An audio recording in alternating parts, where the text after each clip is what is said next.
Welcome back to the new video. तो आज हम देखने वाले हैं लीड कोड का एक और problem, count number of ways to place houses.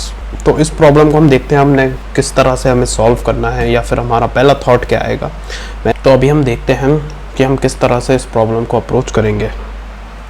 तो चलिए शुरू करते हैं। जैसा कि देख सकते हैं यहाँ पे हमें क्या दे रखा है, मैं प्रॉब्लम को पढ़ चुका हूँ, मैं आपको समझाता हूँ किस तरह से इसका प्रॉब्लम है। मुझे काफ़ी अच्छा प्रॉब्लम लगा, इसलिए मैंने इस पे वीडियो बनाने का सोचा। तो ये कह रखे हैं कि यहाँ पे एक रोड है और रोड के इस साइड हमारे पास n हाउसेज है, इस साइड हमारे पास n हाउसेज हैं।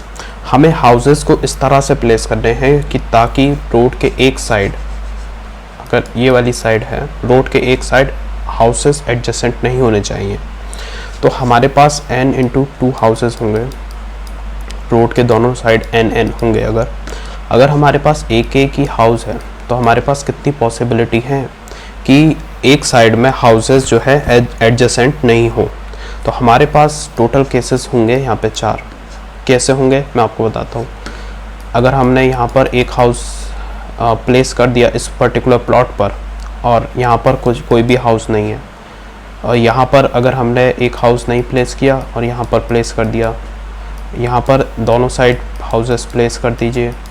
आप ये सोचेंगे ये दोनों तो एडजेसेंट हैं, लेकिन हमें दोनों साइड नहीं देखने, हमें केवल एक साइड देखना है कि एडजेसेंट। और अगर हमने दोनों ही साइड कोई भी हाउस प्लेस नहीं किए तो हमारे पास ये 4 वेज आ गए जिस तरह से हम हाउसेस को प्लेस कर सकते हैं। तो हम अगर दूसरा एग्जाम्पल अपना देखें, जब हमारे पास 2 रहेंगे, n की वैल्यू हमारे पास 2 रहेगी, तो यहाँ पर हम देखेंगे कि या तो हम यहाँ पर हाउस प्लेस कर दे या फिर यहाँ पर हाउस, लेकिन हम दोनों ये प्लेस नहीं कर सकते हैं क्योंकि यहाँ पे एडजेसेंट हो जाएंगे। तो ये हमें प्रॉब्लम अगर हम देखें तो हम किस तरह से हमें सबसे पहले क्वेश्चन को अप्रोच करना है। तो अगर हम देखें, हमें देखना है कि इस प्लेस पे हमारे पास कितने वेज हैं। हमारे पास यहाँ पे 2 वेज हैं, या तो हम हाउस को प्लेस कर सकते हैं, उसको मैं 1 मानता हूँ, या फिर हम हाउस को प्लेस नहीं कर सकते। तो हमारे पास यहाँ पे 2 वेज हैं और यहाँ पर भी हमारे पास 2 वेज हैं। क्योंकि यहाँ पे कोई एडजेसेंसी की रिस्ट्रिक्शन नहीं आएगी तो हमारे पास हम 2 इंटू 2 कर देंगे और जिससे हमारा आंसर आ जाएगा 4। ये सही। अब हम देखते हैं कि 2 जब हमारे पास n इज इक्वल्स टू 2 है तब क्या होगा। हमारे पास यहाँ पे 4 प्लॉट है, यहाँ पर हमारे पास इसमें कितने तरीके हैं, 2।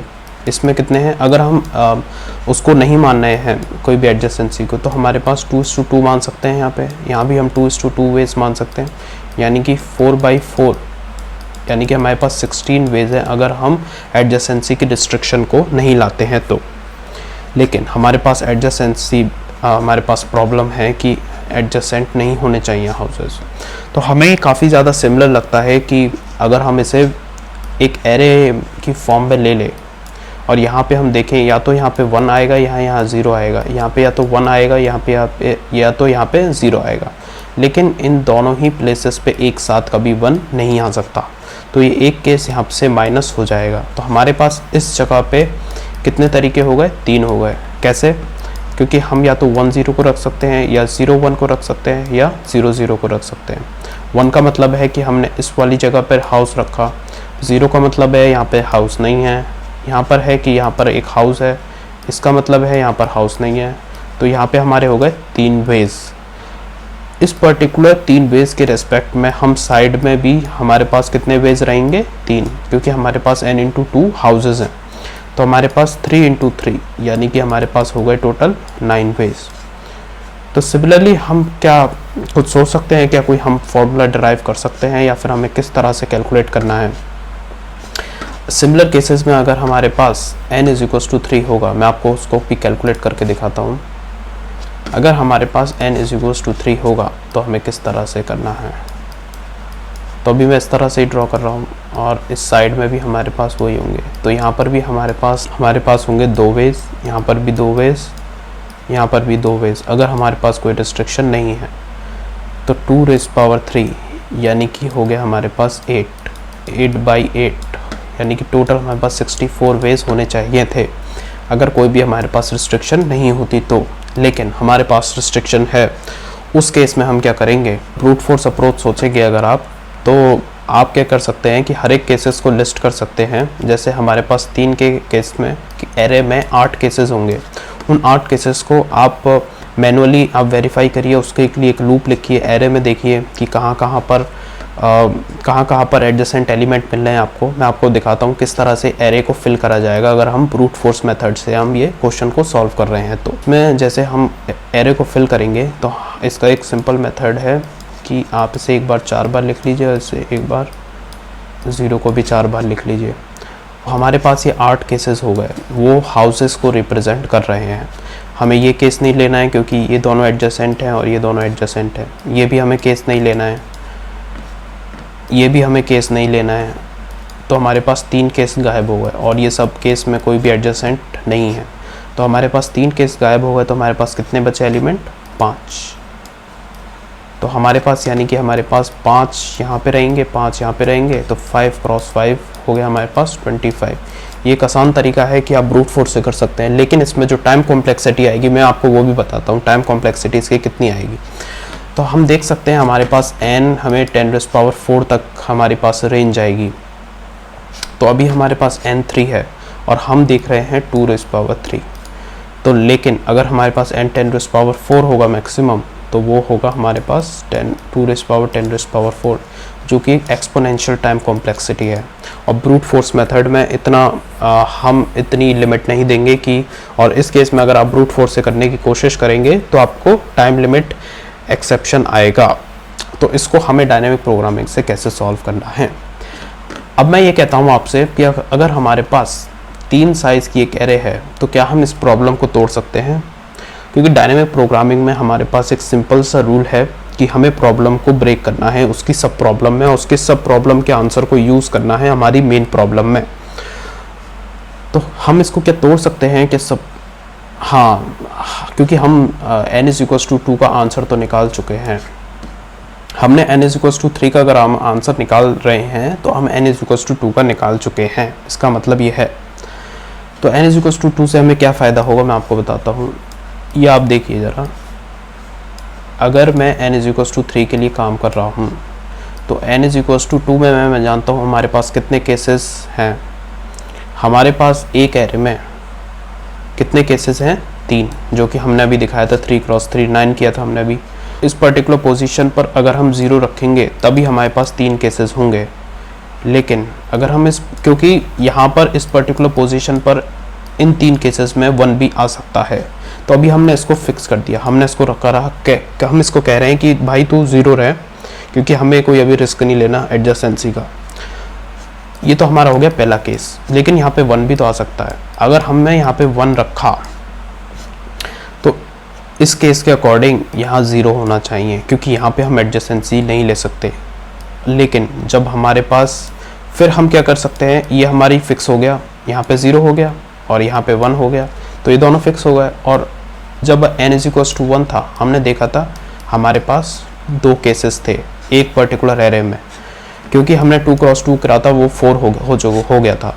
तो हमारे पास इस केस में हो गया टोटल 5 केसेस। तो हमने कर दिया 5 × 5 और ये हो गया हमारा 25।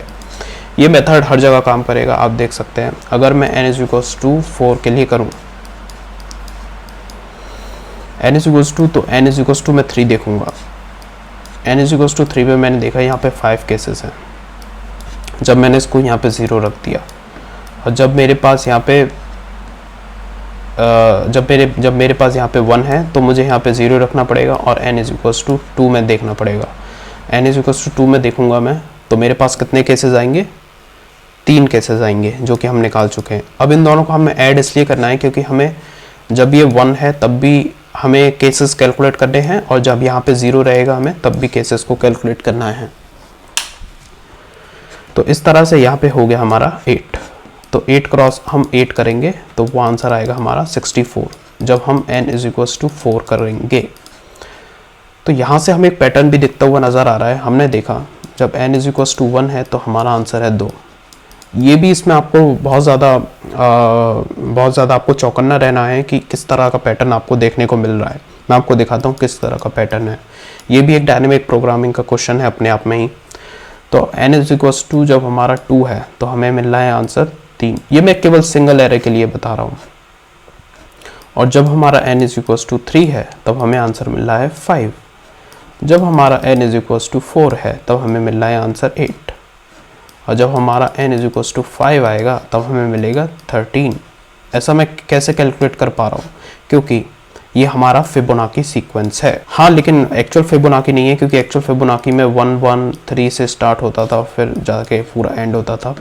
लेकिन इसमें हम ये कह सकते हैं यहाँ पे 2 हो गया, 2 3, यहाँ पे 5 हो गया इनका एडिशन, 5 3 का एडिशन यहाँ पे 8 हो गया, 5 8 का एडिशन यहाँ पे 13 हो गया। आप ये कह सकते हैं कि हाँ भाई, ये ऐसा ज़रूरी तो नहीं है कि फिबोनाकी आगे भी बनता रहे, क्योंकि मैंने अभी तक तो केवल 5 में भी कैलकुलेट किया है। ये मैं बताता हूँ आपको फिबोनाकी क्यों बनना है। क्योंकि हम कर क्या रहे हैं, इसमें दो प्रीवियस जो सॉल्यूशन है केवल हम उसको ऐड कर रहे हैं। आप ये कह सकते हैं जैसे हमने n इज टू 4 किया तो ये 5 है क्या? बेसिकली n इज 3 का आंसर है, और 3 है क्या? n इज 2 का आंसर है। तो हम प्रीवियस दो आंसर्स को हम ऐड कर रहे हैं। तो इस तरह से मैं कह सकता हूं कि ये फिबोनाकी सीक्वेंस है। फिबोनाकी सीक्वेंस में क्या होता है, हम प्रीवियस दो नंबर्स को ऐड करते हैं और हम अपना करंट नंबर को इवेल्युएट करते हैं। तो आप इस तरह से हम ये कह सकते हैं कि ये फिबोनाकी बना रहा है। तो मैंने आपको एल्गोरिथम पूरा एक्सप्लेन कर चुका हूं। अब मैं आपको कोड करके दिखाता हूं कि किस तरह से मैं इसको C++ में कोड करूंगा, और फिर मैं आपको समझाता हूं कि मैंने किस तरह से कोड इसको किया। कोड कर चुका हूं इसका, और मैंने इसको अभी सबमिट किया है। तो ये मेरा अच्छे से पास कर रहा है सारे केसेस। और तो मैंने किया क्या है, यहाँ पे इसको मैंने मॉड इसका लिया है, क्योंकि यहाँ पे इन्होंने कहा है कि आंसर बड़ा हो सकता है, तो उसमें मॉड लेना पड़ता है उन केसेस में। फिबोनाकी का एक फंक्शन लिखा है जिसमें क्या है कि अगर n इज 1 है तो 4 रिटर्न कर दे, n इज 2 है, क्योंकि फिबोनाकी में मिनिमम हमें 2 नंबर्स तो चाहिए होंगे। उसके बेसिस पे ही हम आगे के नंबर्स को कैलकुलेट करेंगे। और यहाँ पर हम इंटू 2 भी करके भेज रहे हैं, क्योंकि फाइनल आंसर मैं रिटर्न कर रहा हूँ। और फिर मैं भेजता हूँ अगर 3 या 3 से बड़ा है तो मैं पहले के 2 डिजिट भेज दूंगा, और फिर वो उनको नंबर्स को ऐड करके प्रीवियस 2 नंबर को ऐड करके वो आगे के आंसर्स को इवेलुएट करता रहेगा। इस प्रॉब्लम का कंक्लूजन यही रहता है कि हमें किस तरह से उसको आइडेंटिफाई करना है। तो हमने देखा था कि ये प्रॉब्लम हमें नहीं पता था कि फिबोनाकी सीक्वेंस में कन्वर्ट हो सकती है, लेकिन ये इवेंचुअली फिबोनाकी में कन्वर्ट हो गई, और इसकी जो कॉम्प्लेक्सिटी है वो ऑर्डर ऑफ n है। तो दोस्तों इस वीडियो को यहीं ख़त्म करते हैं। अगर आप इस वीडियो को अच्छी लगी हो तो इसको लाइक कर दीजिएगा, और इस वीडियो को दोस्तों यहीं ख़त्म करते हैं। तब तक के लिए बाय बाय।